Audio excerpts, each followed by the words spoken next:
Hey, today you're on the rooftop with me and we're going to learn Peacock. Have fun.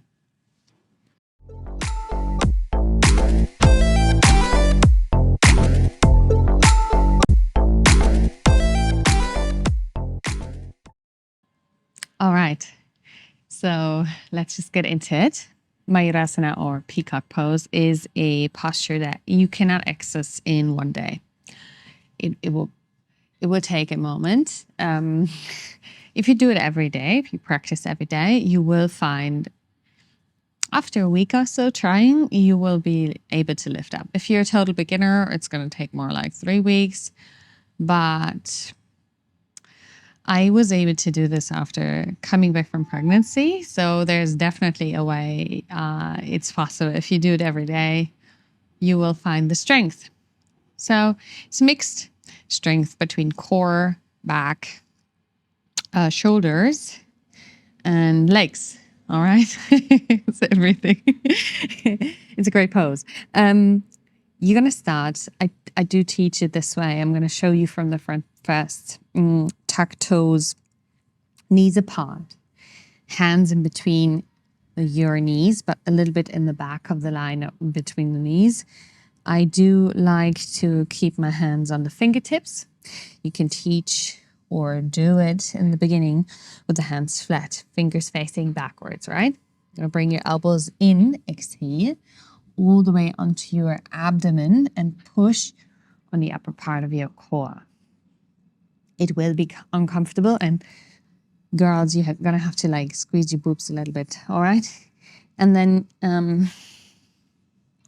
you come into that position that's basically here, and you step back 1 foot, then the other, okay? So, one more time from the front. This is going to be looking like you're going to push this into the upper abdomen and step back. Can't turn back now. All right. More importantly, you see it from the side. You'll go over. And step your feet back. Now your toes are tucked. You lean forward. The weight forward should be not a 90-degree angle, more like a 100-degree angle in your elbow.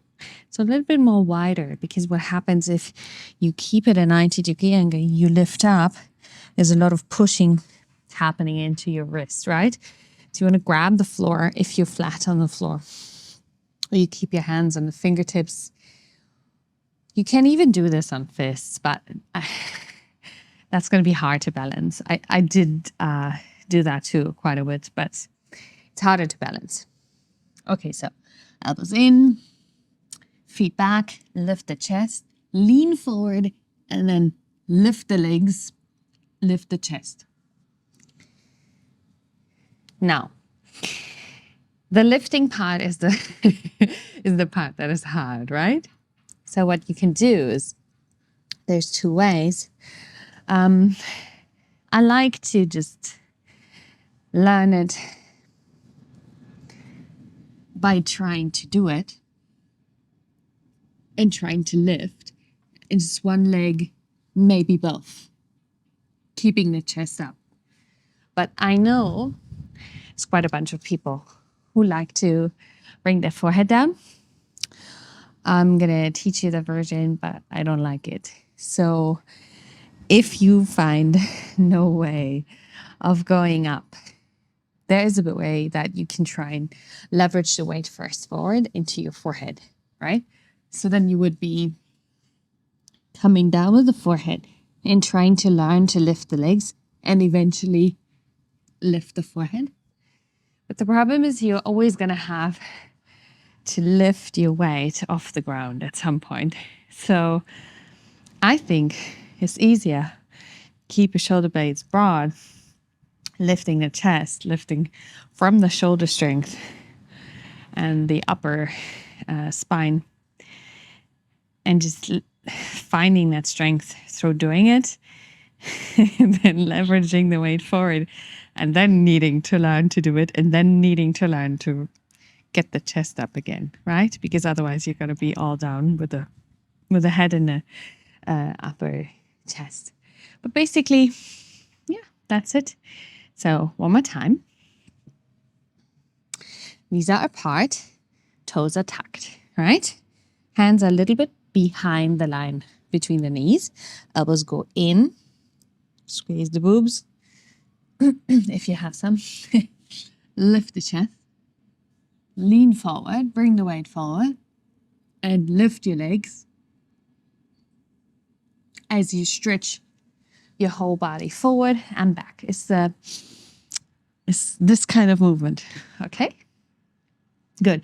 If you know Shalabhasana, locust pose, it's very similar lifting movement. The legs are lifting while the shoulders are pushing. It's kind of similar. All right. And then there's a transition you can do. I'm going to show you that on the next video. All right. Have fun. Let me know if you have any questions. And I see you for the next one.